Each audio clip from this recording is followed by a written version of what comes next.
Bismillahirrahmanirrahim. Inna hamdanillah wa salatu wa salamu ala rasulillah. Allahumma salli ala Muhammad wa ala ali Muhammad. Assalamualaikum warahmatullahi wabarakatuh. Okey, Alhamdulillah hari ni ada time lagi sikit. So, cuaca pun agak muram sikit hari ni. Macam nak hujan tapi rasa panas. Okey, anyway, kita semua tahu bahawa Allah Subhanahu Wa Taala akan mengampuni segala dosa-dosa kita yang kita lakukan, tetapi ada juga beberapa dosa besar yang Allah Subhanahu Wa Taala yang tidak ada ampunan. Okey, so hari ni I nak share sikit tentang dosa yang kita lakukan tanpa kita sedari. Okey, dosa ni termasuk dosa besar, tapi kita kadang tak sedar.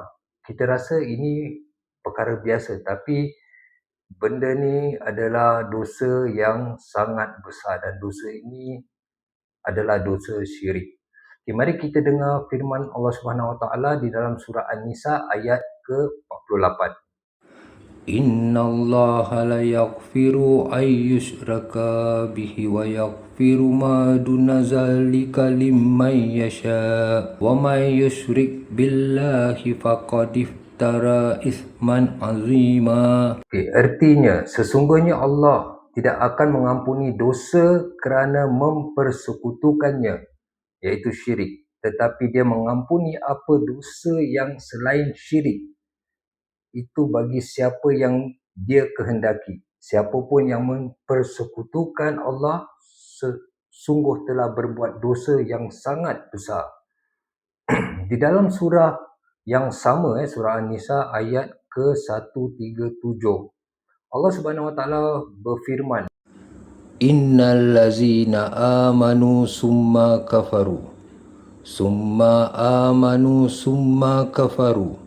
summazdadu kufra lam yakunillahu liyaghfira lahum wala liyahdiyahum sabila. Allah memberi amaran, sesungguhnya orang-orang yang beriman lalu kufur, kemudian beriman lagi, kemudian kufur, lalu bertambah kekufurannya, Allah tidak akan mengampuninya dan tidak pula menunjukkan kepadanya jalan yang lurus. Di dalam hadis dari Abu Hurairah radhiyallahu anhu, Rasulullah sallallahu alaihi wasallam bersabda, jauhilah 7 perkara yang merosak. Lalu beliau sallallahu alaihi wasallam menyebutkan syirik kepada Allah, membunuh jiwa yang diharamkan Allah Subhanahu Wa Taala kecuali kerana alasan yang dibenarkan, memakan harta anak yatim, riba, meninggalkan medan perang dan menuduh wanita mukminah yang baik-baik telah berzina.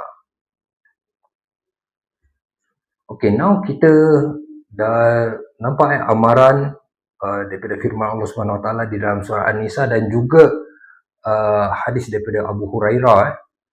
Okey, mari kita sama-sama perhatikan dan simak beberapa kesyirikan yang mungkin kita tak sedari kita melakukannya. Okey, yang pertama, bermunajat atau berdoa di kubur orang alim atau dipanggil keramat. Okey, ini banyak ustaz-ustaz yang mencari pembenaran. Dia try cari hadis, try kata ini boleh, ini tawasul dan sebagainya. Tapi tidak ada contoh. Ini terpulang you all.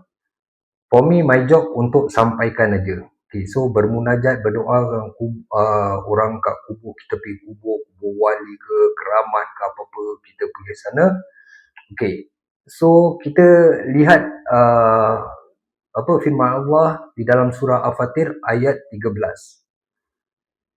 Okay, di dalam surah Al-Fatir ayat 13, Allah Subhanahu Wa Taala berfirman, dia dimasukkan malam, dia iaitu Allah memasukkan malam ke dalam siang dan memasukkan siang ke dalam malam dan menundukkan matahari dari bulan, masing-masing berjalan menurut waktu yang ditentukan. Yang demikian itu Allah Tuhanmu, kepunyaannya lah kerajaan, dan orang-orang yang kamu seru ataupun sembah selain Allah, tiada mempunyai apa-apa walaupun setipis kulit ari, iaitu kulit kurma. So kita nak kena berjaga-jaga apabila kita dengar ceramah ustaz. I tak nak namakan ustaz because my job kat sini bukan nak apa cari ustaz punya salah ke apa, because I pun tak pandai, I pun masih belajar juga. Tapi every time kita punya hak untuk mencari dalil dan make sure dalil tu dalil yang daripada hadis yang sahih ataupun setidaknya hasan, bukan daripada hadis maudu, hadis dhaif, dan dia cuba menggunakan ini sebagai satu dalil untuk membuat perkara yang dilarang. Okey, poin kedua, syirik yang kedua iaitu memakai tangkal atau azimat. Ini kita semua tahulah, tapi masih ada yang melakukan. Contoh kita baca, kita ambil buku surat Yasin ataupun Al-Quran, kita gantung kat kereta, ataupun kalau siapa ada kedai-kedai warung, dia letak dekat cashier punya tempat, letak atas warung dia surah Yasin ataupun Al-Quran ataupun stiker. Ada yang memakai tangkal, ada yang kata bila baby nangis malam ambil gunting taruh bawah bantal. Okey, ini semua termasuk syirik. Kita percaya pada walaupun Al-Quran ataupun surah Yasin itu consider syirik, because kita percaya bahawa buku Yasin ataupun surah Yasin tu tanpa kita membaca, kita letak aja dapat protect kita punya kedai. Itu satu kesyirikan kerana kita percaya bahawa surah Yasin tu boleh protect kita tanpa kita baca. Ataupun walaupun kita baca, sebenarnya kalau nak baca untuk protection surah Ayatul Kursi, banyak hadis-hadis bahawa tentang pencuri itu kat desert dekat padang pasir, dia nak tidur dan dengan barang-barang dagangannya dia baca surah Ayatul Kursi, maka pencuri nak datang terus jadi pagar. Okey. So kita lihat hadis daripada Imam Ahmad, hadis nombor 156 jilid 4. Okey, barang siapa yang menggantungkan tamimah iaitu azimat, maka ia telah berbuat syirik. Okey, kat situ ada tulis dia punya ini detail. Okey, hadis ni sahih sebagaimana dalam As-Silsilah As-Sahihah nombor 492.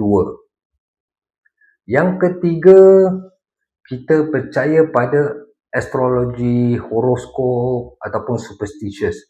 Ada yang pagi-pagi dah start tengok horoskop. Ada yang dekat Facebook dia tengok ada jari, kalau jari kita yang ini lebih panjang daripada ni, apa maksud dia, kalau kat sini benda-benda macam gini kita nampak kat social media. Bila kita percaya, termasuk syirik. Ada orang yang percaya, kalau orang ni ada tahi lalat kat kepala, dia pandai. Ada tahi lalat kat tepi mulut, dia ni kepo, banyak mulut dia jahat. Ada juga yang berjumpa dukun dan kata ini adalah satu ikhtiar. Sebenarnya itu semua syirik dan haram. Okey, benda-benda macam gini yang kadang kita lakukan, kita rasa macam tak ada apa-apa. Macam bila letaklah anak nombor 2, ni biasa nampak kat social media. Anak yang kedua atau nombor 2, okey, ayah anak nombor 2 so dia kata anak nombor 2 selalu degil, tapi dia bijak, tapi dia rajin, dia bertanggungjawab. Ini semua apabila kita rasa terdetik walaupun sedikit, kita rasa betul macam betul, itu dah consider syirik. So benda-benda gini semua kita tak boleh percaya dan hindarkan. Kalau kita nampak kat Facebook ni semua, kita terus delete, jangan baca, jangan like, jangan apa. Ini semua termasuk syirik. Ada juga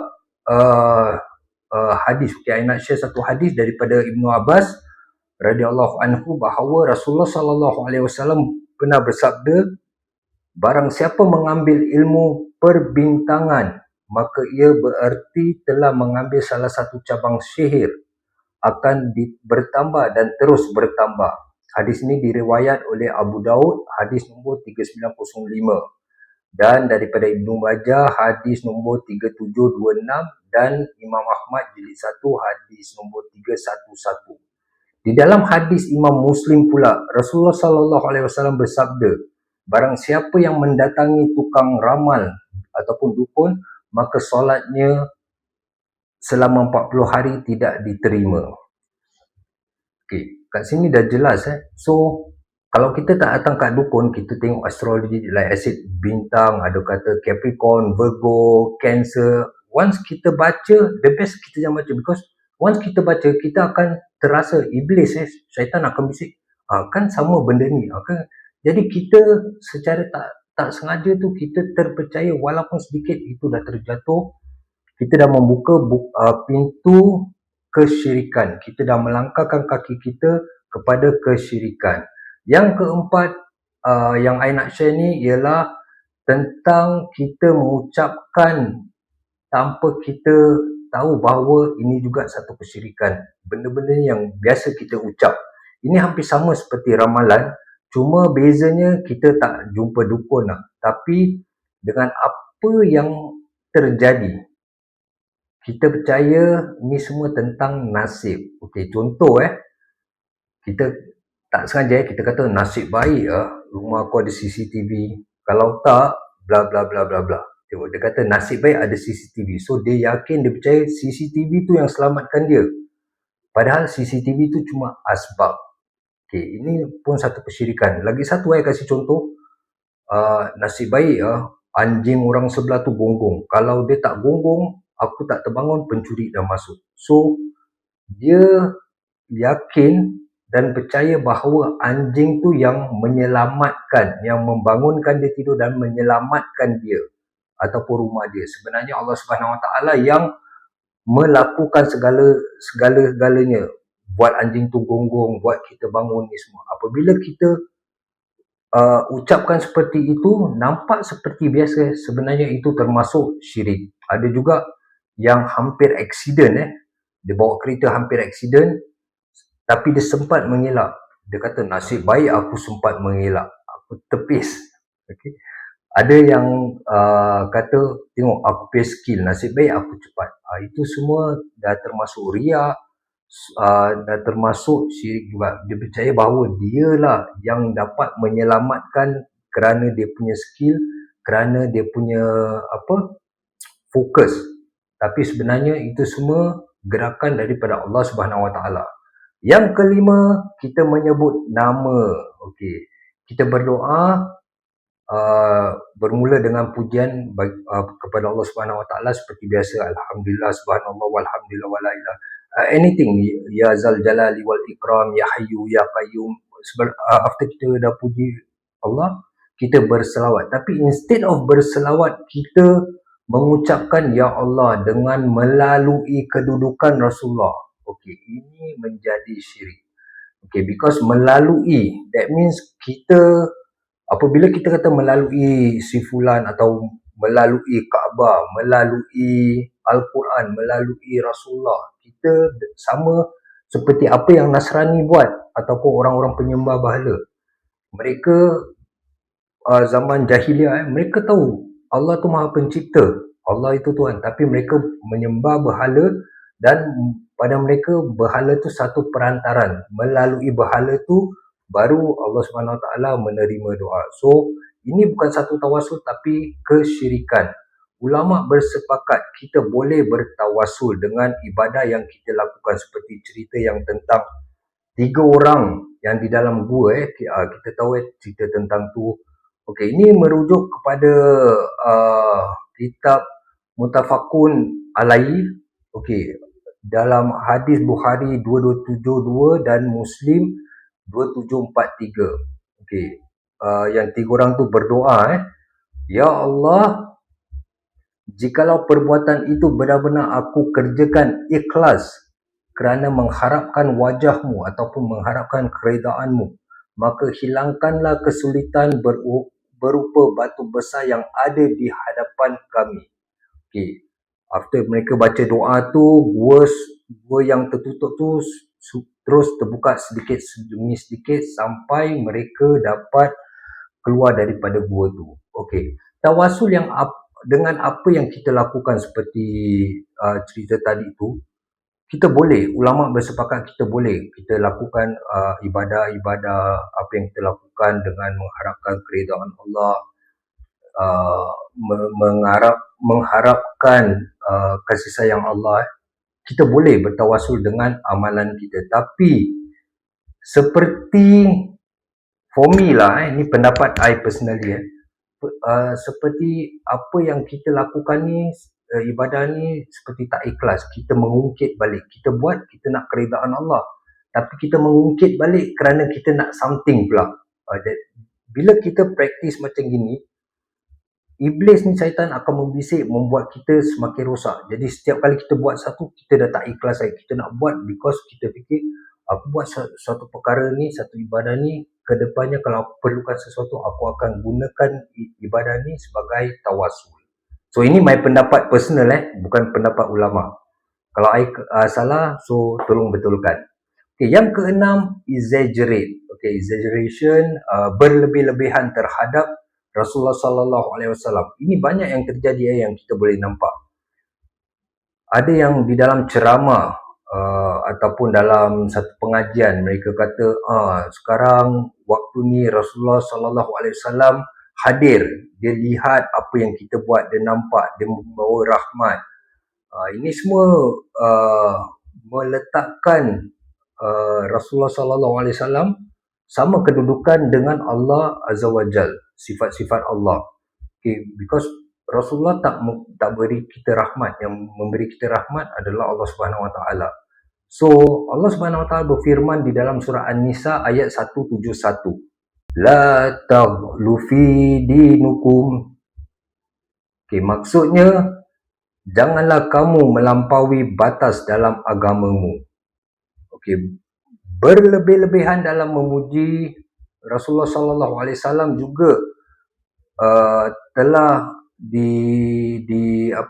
disampaikan ataupun Rasulullah sallallahu alaihi wasallam pernah melarang untuk memujinya dengan berlebih-lebihan. Seperti di dalam hadis berikut daripada Al-Bukhari, di dalam hadis ni Rasulullah sallallahu alaihi wasallam melarang hal ini. Rasulullah bersabda, janganlah kalian berlebih-lebihan dalam memujiku, sebagaimana orang-orang Nasrani telah berlebih-lebihan memuji Isa putera Maryam.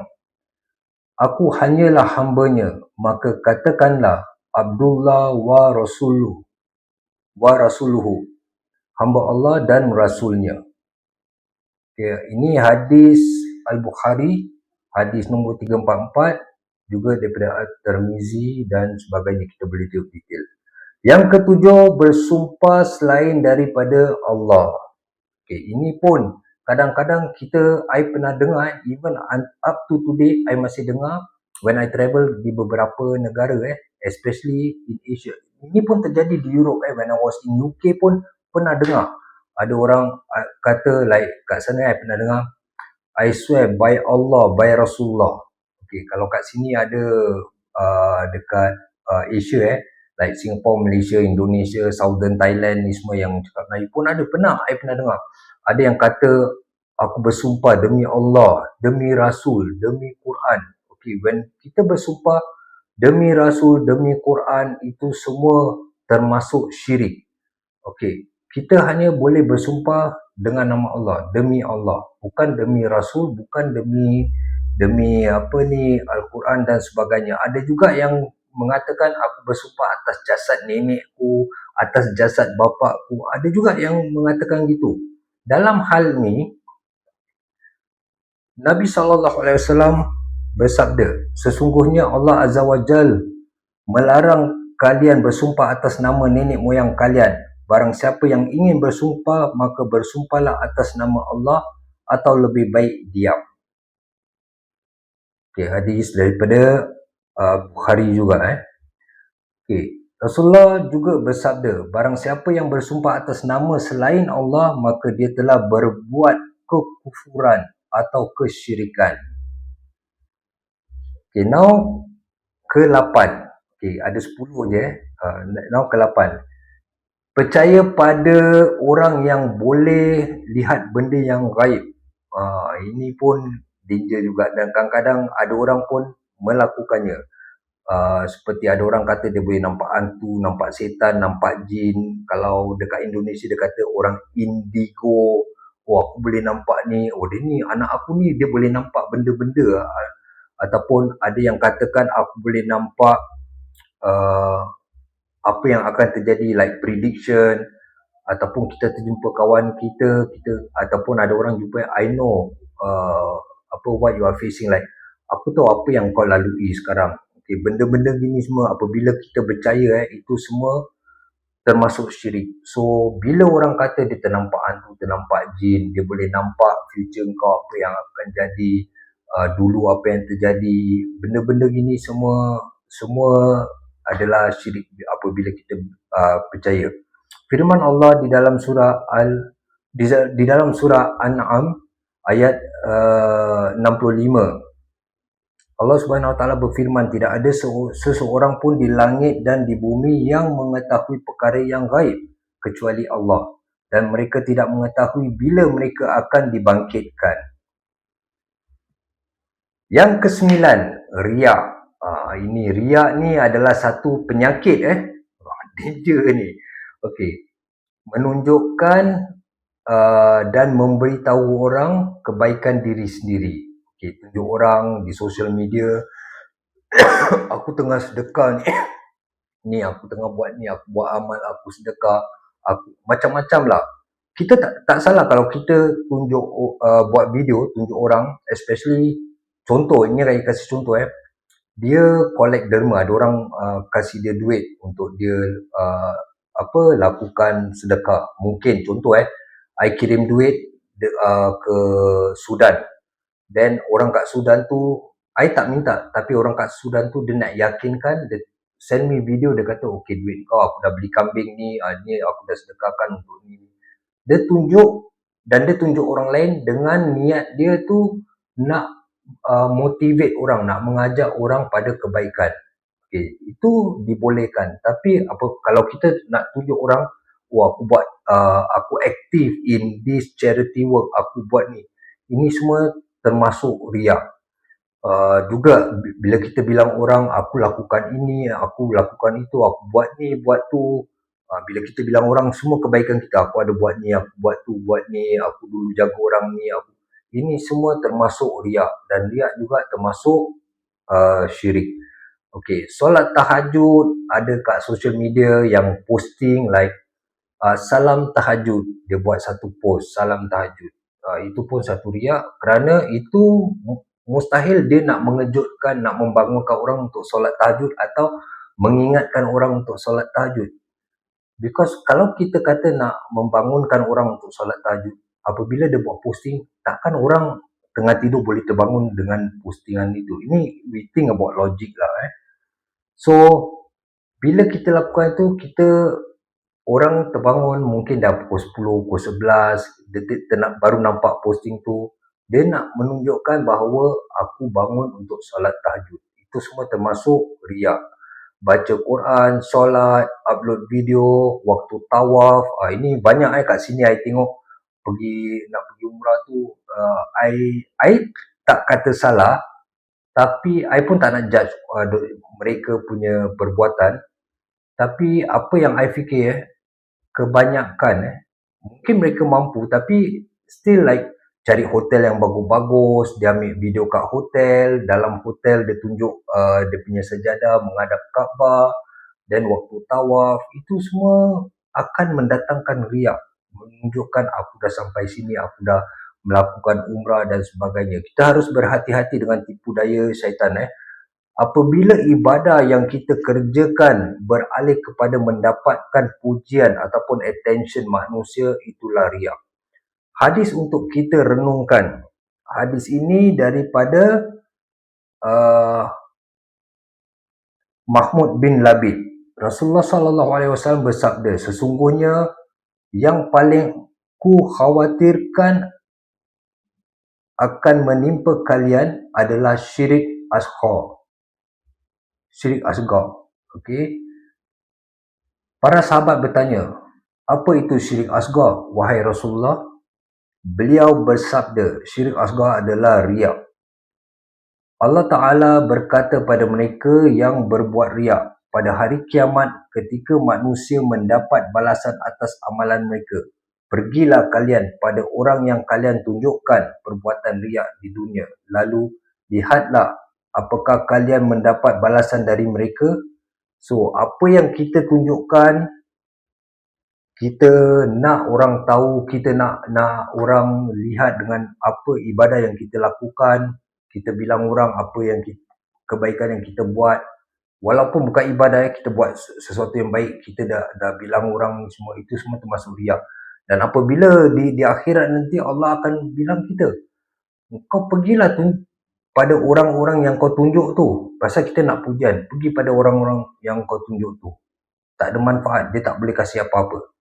Di dalam satu hadis qudsi, Allah Subhanahu Wa Taala berfirman, Allah Ta'ala berfirman, aku adalah zat yang paling tidak memerlukan sekutu. Siapa saja yang mengamalkan suatu amalan yang ia menjadikan selain aku sebagai sekutu denganku, dalam amalan tersebut aku tinggalkan dia bersama sekutunya. Sahih Muslim 2985. Di dalam ayat yang lain, Allah Subhanahu Wa Taala juga berfirman di dalam surah Al-An'am ayat 88. Seandainya mereka mempersekutukan Allah, nescaya lenyaplah dari mereka amalan yang telah mereka kerjakan. So, apa yang kita lakukan apabila kita nak pujian, kita tunjuk orang riak, kita nak tunjukkan apa. Ada orang kata, aku cuma nak kasih contoh, nak kasih gambaran supaya engkau faham kebaikan yang aku buat ni. Ada cuma berfikir itu juga termasuk riak, kerana kita nak tunjukkan orang, nak bilang orang yang kita ni baik, apa yang kita lakukan sesuatu yang baik. Itu bukan contoh, kita boleh kasih contoh, tapi dengan memberi gambaran yang lain, tidak perlu menceritakan apa yang kita lakukan, kerana segala sesuatu kebaikan kita buat itu hanya untuk Allah. Dan yang terakhir sekali, yang 10, syirik khauf. Okey, syirik khauf ni syirik takut. Okey, jenis-jenis ketakutan, like kita takut pada jin, takut pada orang yang dah mati, macam setan, hantu, takut hantu datang, setan datang, jin datang. Kita takut dengan makhluk, takut dengan bos kita, pemimpin kita, atau takut dengan kawan kita, melebihi takut kepada Allah Subhanahu Wa Taala. Contoh, bos kita suruh lakukan sesuatu perkara, atau pemimpin kita, ataupun keluarga kita ke, orang tua kita, kawan kita, suruh melakukan sesuatu yang bertentangan hukum Allah, yang Allah haramkan. Jadi dia threaten, kalau kita tak lakukan, dia akan memudaratkan kita. Jadi kita lakukan kerana kita takut dengan makhluk ni, sedangkan makhluk tu sebenarnya tak boleh buat apa-apa dengan kita. Kerana yang harus kita takut tentang siksa Allah Subhanahu Wa Taala. Dengan keyakinan, kita lakukan itu dengan keyakinan bahawa mereka, orang-orang ni, yang makhluk-makhluk ni dapat memudaratkan kita. Surah Ali Imran ayat 175, Allah Subhanahu Wa Taala berfirman, sesungguhnya mereka itu tidak lain hanyalah syaitan yang menakut-nakuti kamu dengan kawan-kawannya, orang-orang musyrik Quraisy. Kerana itu janganlah kamu takut kepada mereka, tetapi takutlah kepadaku jika kamu benar-benar orang yang beriman. Okay, so itu beberapa tingkatan syirik yang I share, dan kita harus I believe even me pernah terjadi dengan tak sengaja kita melakukan syirik, especially kita kata nasib baik aku ada ni, kadang-kadang kita tak sengaja. So as soon as kita realize, kita sedar apa yang kita lakukan itu sesuatu kesyirikan, bertaubatlah. Kita istighfar, dan kalau sempat kita solat sunat taubat. Kerana riak, kerana syirik itu termasuk dosa-dosa besar, dan dosa-dosa besar perlukan taubat nasuha. Semoga video kali ini memberi kita kesedaran, dan semoga kita dapat hindarkan diri kita daripada kesyirikan. Assalamualaikum warahmatullahi wabarakatuh.